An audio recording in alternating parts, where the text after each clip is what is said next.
Përshëndetje të nderuar shikues të televizionit Alsat, jemi së bashku me gjurmët për të përfunduar javën, ndërkaq unë do ta shfrytëzoj këtë hapësirë dhe këtë kohë për t'ju uruar të gjithë besimtarëve musliman muajin e shenjtë të Ramazanit dhe paqe agjerim sa më të lehtë.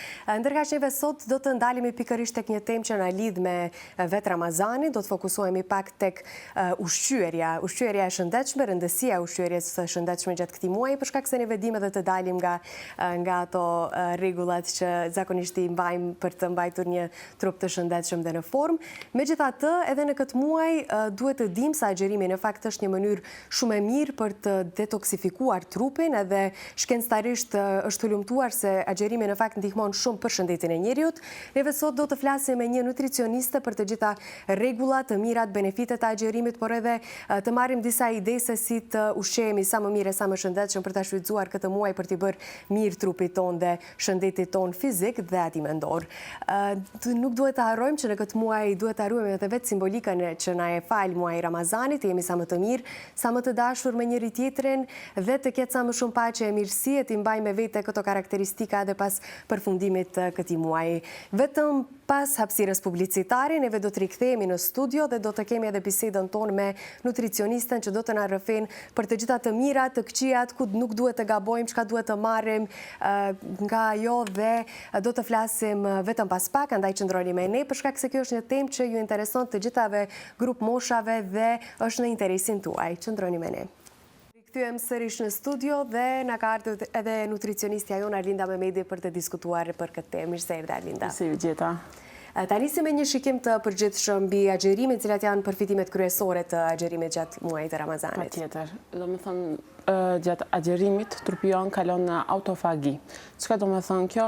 Qelizat janë të dëmtuara pastrohen. Domethënë, në mënyrë automatike trupi e pastron veten. Edhe kjo ndodh pas jemi të uritur 12 ose 16 orë.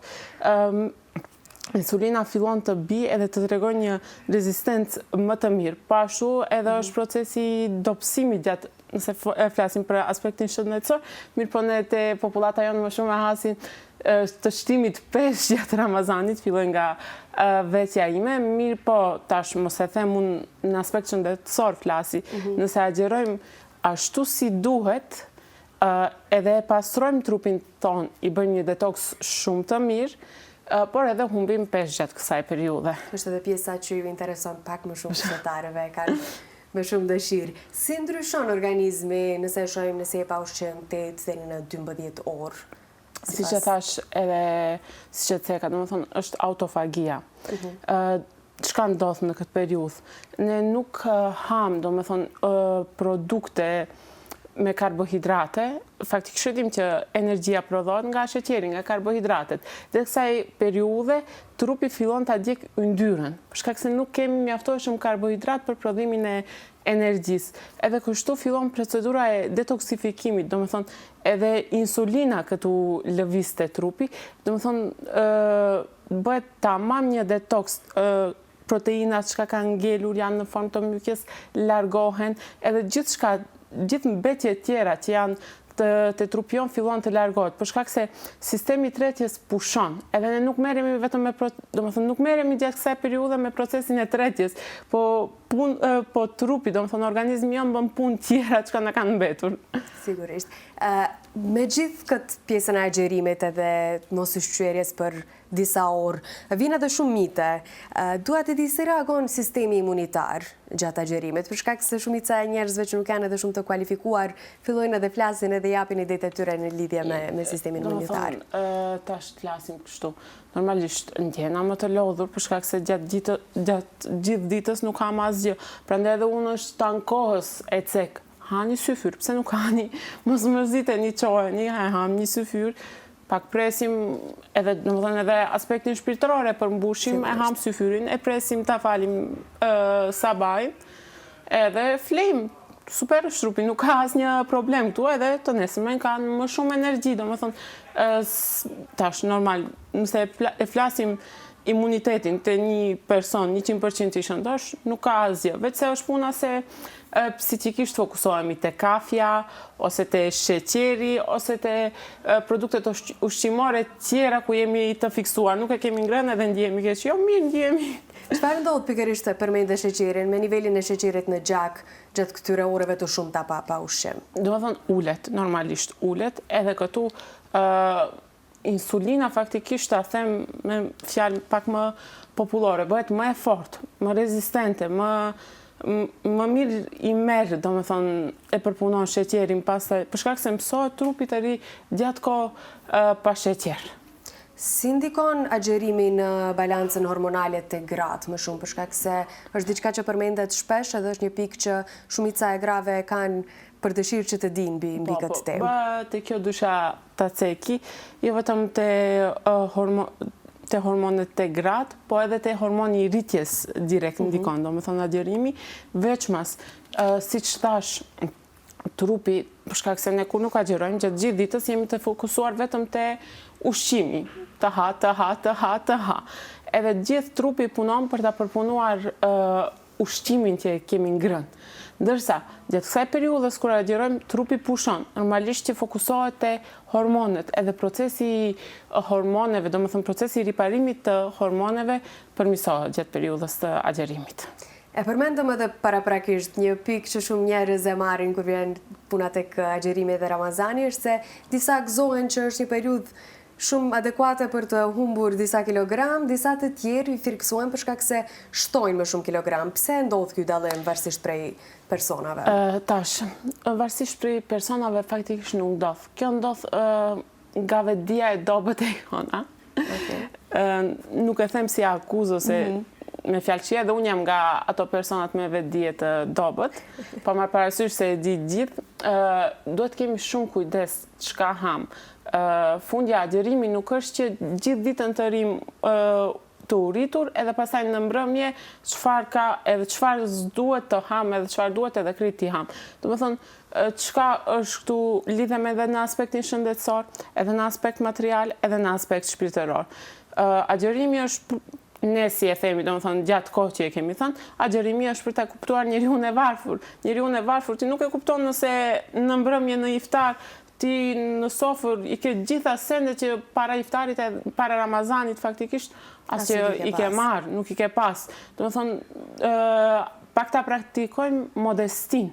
E jo, haj se është iftar, kam agjeru gjithë ditën edhe të jemi sy uritur. Do më thonë, boll është në iftar të kemi tapim me një gotuj, një hurm, një sup, pa që jo. Ta është të gjithë do mbrasin, pa që jo. është pjesa më e mirë. Ose nëse ka paq, një tas i vogël, nuk ka nevojë një pjatë shumë e madhe, pak, ose për shembull abuzojmë me bukën. Unë të Ramazanit i them babit kujdes sa bukë do marrish. Do të thonë, s'ka nevoj një lepin kështu, një bukë e gjatë, një bukë rrethja, s'ka nevoj. Do të thonë, të një familje standarde me 5-4 veta, 2 bukë, edhe ajo bile shumë, është pa hajde njëra për syfyr tjetra për iftar një. E bën syri uritur gjatë ditës në Ramazan. Zanit, prandaj edhe kjo është arsyeja pse shtojmë në peshë, sikur të ham në formë të balancuar, dhe unë për hera të e thëmë. Do më thënë, ujnë do e pish, supën do e konsumash, po i gjysë more pa u se nuk bëhet nami, nuk është pa tjetër, mere një qaj, pije, ri pak, pusho, tjetësohu, le, do më thonë, organizmin pak të pushoj, gjithë ditën ka qenë pushime dhe ti me një herë e lodhën. E bombardon, nuk është normale, do më thonë, për herë them, pa tjetër është një gjysmore të bëjmë pauzë. Po tash që kemi kohë herët të shiftari, po edhe 2 orë me bë, nuk bëhet nami. E në anën tjetër kemi këto 2 ekstremat, njerëz që hanë shumë, pas iftarit, të tjerë që e shfrytëzojnë këtë periudhë ndoshta për të humbur peshë dhe hajnë më pak se sa që duhet. A ndikon kjo në ngadalësimin e metabolizmit? Si ndikon negativisht? Më pak se ajo nga duhet, nuk ka nevojë të ham. Unë për herë e praktikoj këtë edhe te puna ime, për shembull, kur më vinë klientë të ndryshëm edhe më thonë e kam anashkaluar darkën ose drekën për të dobësuar më shpejt. Jo, nuk është ajo mënyra. Do më thonë duhet t'i marrin në krit, për shkak se, okej, do dobësohesh, po ti nuk hum nga yndyrat, hum nga muskujt, edhe nuk kemi bëgje këtu. Pse syfyri konsiderohet thelbësor? Për shkak se edhe këtë pjesën e syfyrit shumica e personave që duan të humbin peshë anashkalojnë me atë mendimin që do të humbasin peshë më shpejt? Nuk e di si do humbasin peshën më shpejt nëse na shkalojnë syfyrin. Si do të duroj trupi gjatë gjithë ditës? Okej, unë nuk them durojnë, njeriu duron edhe një javë pa mos ngrënë ushqim. Ama kur do ngadalsojmë metabolizmin, kot e kemi humbat peshën. Çfarë kombinimi ushqimor rekomandohet për një vakt të bollshëm, qoftë në iftar apo në syfyr? Do të thonë, në syfyr unë do kisha thënë një mëngjes i thjeshtë. Tash mos të them të shër, mos më vrasin gjithë, po një vezë zier, pak djath, pak bukë, disa kokra ullin, do ishte tamam adekuate. Ose ajde, kush nuk i ka ati vezën të zier, mundet të skuqur, mirë po të gjithë me sasi. 1-2 vezë, pak djath, jo shumë këtu ta ceki. Ullin, mundet edhe perimet të ndryshme të stinës çka i kemi në frigorifer, edhe 1 ose 2 fet bukë mjafton. Dërsa në iftar, një vakt pak më i bollshëm. Një vakt pak më i bollshëm, edhe patjetër në iftar, do më thënë 1 orë pas iftarit, të pushojmë pak edhe të dalin të ecin ose ndonjë aktivitet tjetër sportiv patjetër që të praktikohet. Do më thënë në iftar, si që thash, me ujë hapim, vazhdojmë me supën, bëjmë pak pauzë. Është mirë të kemi në mjedis salat të bollshëm, një lloj proteinash, qoftë bimore apo shtazore, kjo qoftë peshk, mish i kuq, ose pul, ose bizele, fasule të ndryshme. Afër nëse kemi bukë të mos bëjmë oris ose makarona, nëse nuk kemi bukë atë... Se i përzim edhe këto me bukë. Prandaj, do të thonë, njërën vetëm ta zgjedhim, edhe tamam do ishte, edhe do u kishin ngopur, po edhe do ishte një hapësirë, një oportunitet i mirë për të dobësuar.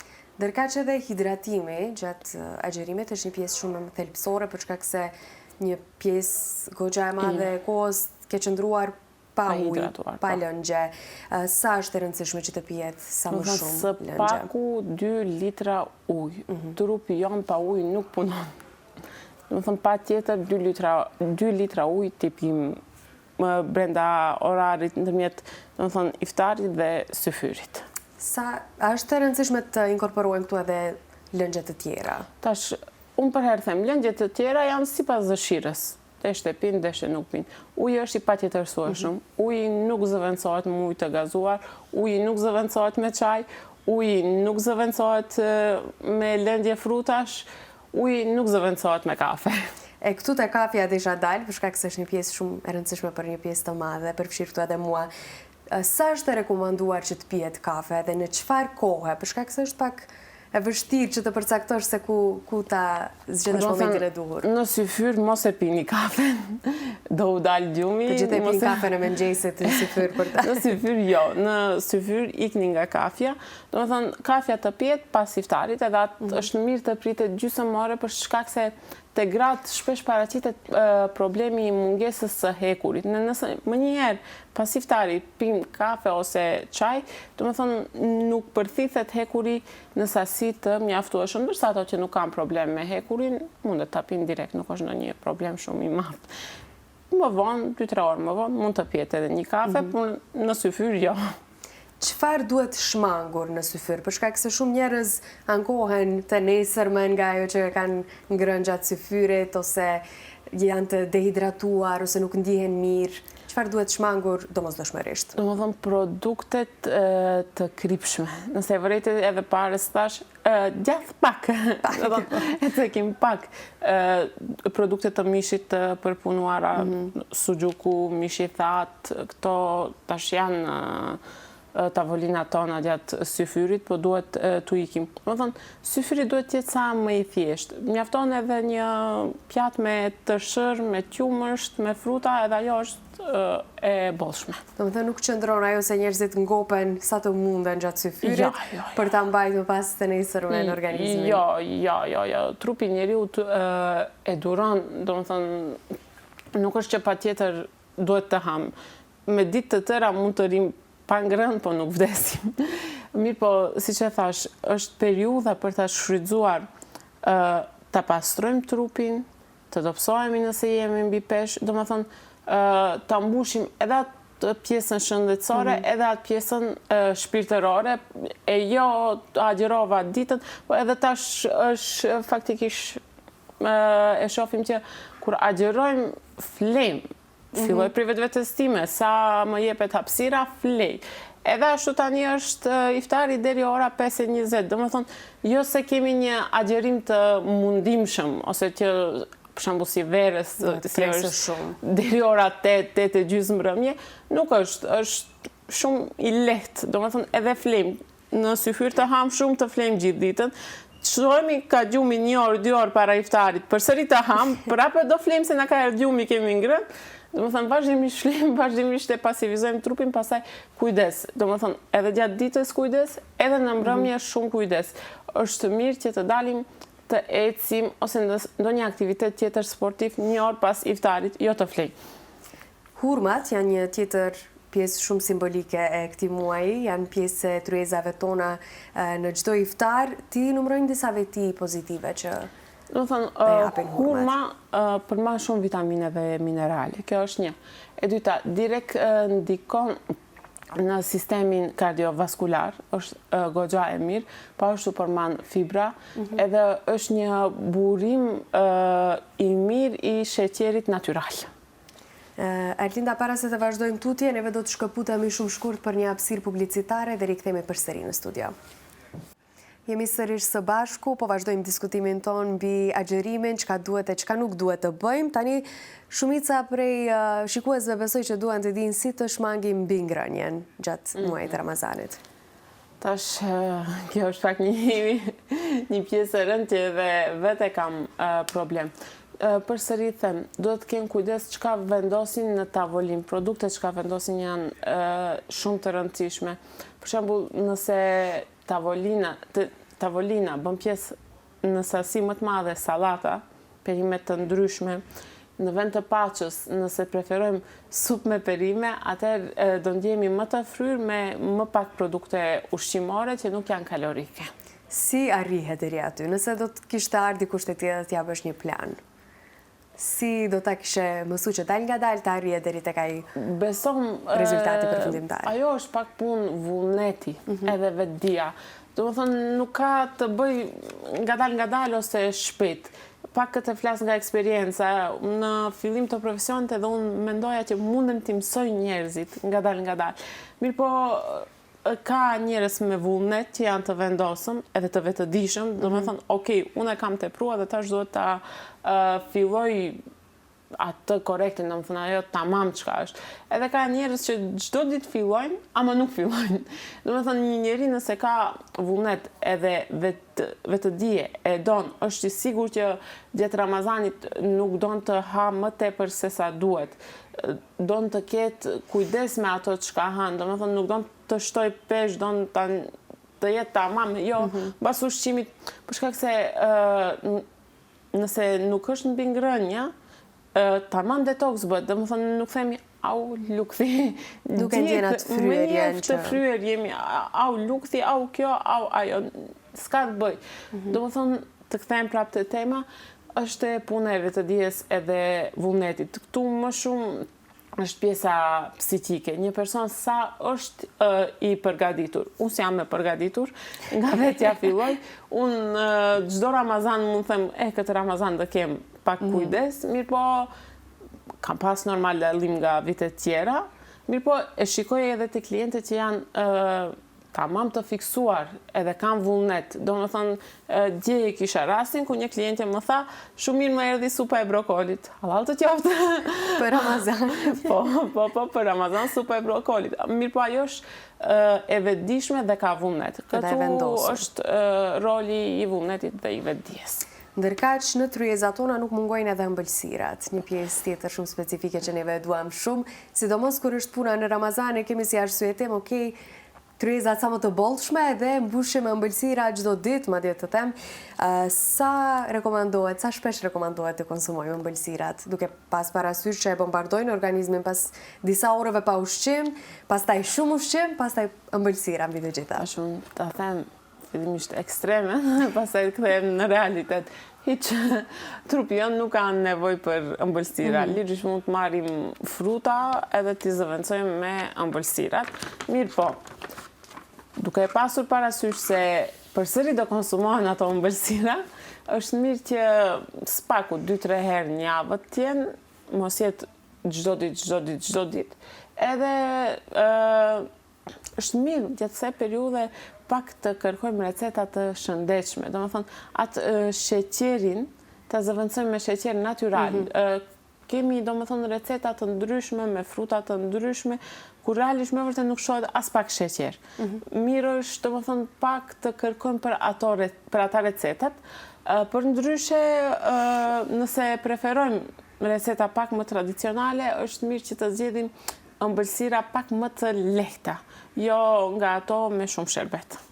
Edhe mbi të gjitha i kemi hurmat në fund të ditës që kam mjaftueshëm.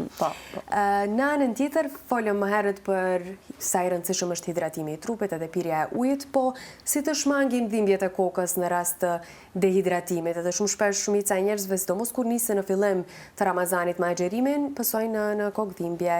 Edhe kam parë, në shtëpinë time do nisëm më para, tek unë konsumojnë medikamente për të parandalu kokëdhimbjet, që nuk e di sa e shëndetshme është kjo pjesë, po a ka ndoshta metoda pak më efektive dhe më të shëndetshme? S'ka nevojë ta mbigarkojmë trupin me ilaçe të ndryshme. Ilaçe direkt kanë efekt negativ te lukthi. Është e panevojshme, është shumë normal. Ta marrim si normale dhimbjen e kokës, mësohet trupi dal nga dal, më shumë të pim ujë në syfyre dhe në periudhën brenda iftarit dhe syfyrit, mos e na shkalojmë pirjen e ujit, domethënë vazhdimisht 1-2 gotë para se ta fillojmë iftarin, 2 gotë nëse pihet është idealja, edhe gati 500 ml kemi marrë në ujë. 30 minuta, 40 minuta pas iftarit, edhe 2 gotë ujë tjetër, edhe kemi në kohë, domethënë ta bëjmë atë 2 litërshin, 2 litër e gjysmën dhe kësaj periudhe, edhe tash pak ti marrim disa sende që janë normale. Normal është, trupi ndryshon, kalon në një cikël të ndryshëm gjatë gjithë ditës, nuk kam, normal është që të na dhem koka, mund flej pak, do kaloj, nuk është ndonjë problem i madh. Domethënë konsumi i medikamenteve kundër kokëdhimbjes nuk është se funksionon aq shumë, është më shumë psiqike. Psiqike është. Është shumë normal trupi të reagojë në atë mënyrë. Funditës jemi njerëz, edhe normal që do kemi edhe kokëdhimbje, edhe fryerje, edhe probleme të tjera. Është mirë që gjatë kësaj periudhës të pim ujë mjaftueshëm. Është problemi që jemi mësuar me kafe. Domethënë ne si popullat pranojmë sasi të madhe të kafeinës. E marr shembull nga vetja ime, unë dje 2 gota i pira ujë para se ta filloj iftarin, hëngra iftar, prapë edhe 1 gotë e pin, po derisa ta pija atë kafen, nuk isha rahat. Koka më dhem. Okej, mbas iftarit do zgjidhen këto çështje, në syfyr do e pish, do kalon një periudhë, nuk do dhem me koka, s'ka të bëj. Domethënë sasi të mjaftueshme të ujit. Mbas iftarit, një kafe të vogël për shkak se e kemi psiqikisht. Sigurisht. Edhe është e bollshme. Edhe nëse na dhem shumë brenda ditës, nëse kemi mundësi të flejmë pak edhe nuk bën ndonjë problem, kalon.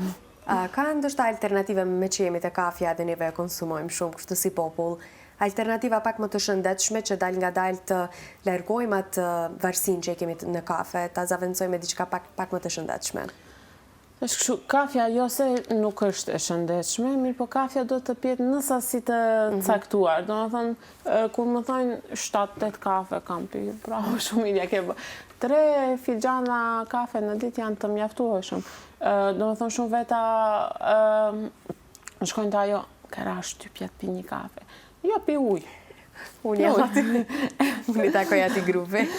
Ujë pi mjaftueshëm edhe tash normal është, për shkak se gjatë verës, edhe unë jam te ai grupi, domethënë, gjatë verës gjithve ne që kemi problem me shtypjen të ulët, gjatë verës shumë normal është shtypja të qëndroj poshtë, edhe gjatë gjithë kohës të kemi marramendje, po është mirë që të pim ujë mjaftueshëm. Domethënë, punën e mundemi të zëvendësojmë kafen gjatë verës flasim, me ajran të freskët, me ujë të bollshëm, ujë të kripshëm pak. Domethënë, këta janë disa opcione nëse i kthehemi kafes për këto, ose tash kemi në treg edhe lloje të ndryshme të kafeve që nuk përmbajnë sasi të lartë të kafeinës, edhe kemi kafe pa kafeinë, mundemi edhe asaj të orientohemi. Ndërkaq pse disa njerëz ndjen shumë energjik gjatë agjerimit, disa të tjerë ndjen shumë të lodhur? Pse ndodh kjo? Janë faktor të ndryshëm shëndetësor, mirë po nëse e bëjmë krahasimin të dy njerëz që janë të shëndetshëm, nuk kanë asnjë problem fizik, është psikik. Si mund t'i kthehemi aktivitetit fizik? Ky muaj na bën disi më të lodhur. Në mbrëmje ta praktikojmë. Mendoj që në mbrëmje të gjithë kemi energji, edhe të gjithë jemi të gatshëm për diçka, them duke e marrë parasysh që nuk është shumë vonë iftari, kemi kohë që t'i kthehemi aktivitetit fizik mbas iftarit.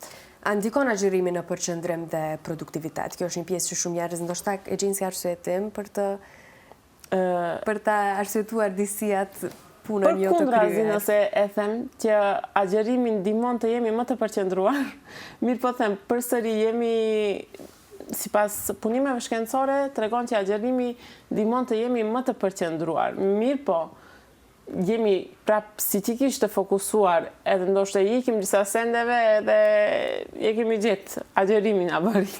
Ndërkaq shumë njerëz praktikojnë edhe agjerimin periodik pas periudhës së Ramazanit, ka disa periudha që agjerojnë ose agjerojnë vetëm me ujë, vetëm me ushqime shumë të lehta për të detoksifikuar trupin. Sa rekomandohet të bëhet kjo? Do thonë detokse të ndryshme, agjerimi vetëm me ujë unë nuk e rekomandoj, po edhe kush e bën është një proces afatshkurt, jo afatgjatë. Edhe nëse e bëjnë, do të jetë 2-3 maksimum një javë, më shumë një. Do t'i kthehem shtimit në peshë prapë, se njerëzve ju intereson shumë kjo pjesë.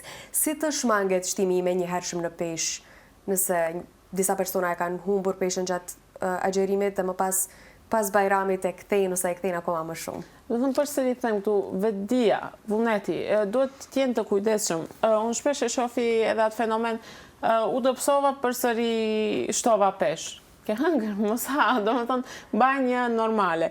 Asnjëherë nuk jam nga ato që them mos ha hiç, po as mos ha shumë. Për një normale, trupi gjithmonë na jep neve shenjat kur e teprojmë, edhe ose kur është pak, ose kur është shumë. Shenjat i kemi, vetëm duhet ta dëgjojmë trupin.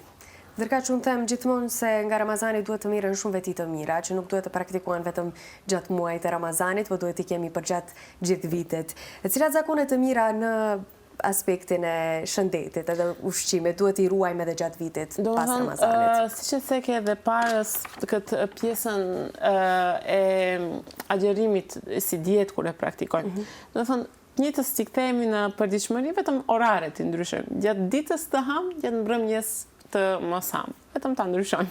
Arinda, faleminderit shumë për kohën që ndave sot dhe për të gjitha këshillat që dhe. Faleminderit.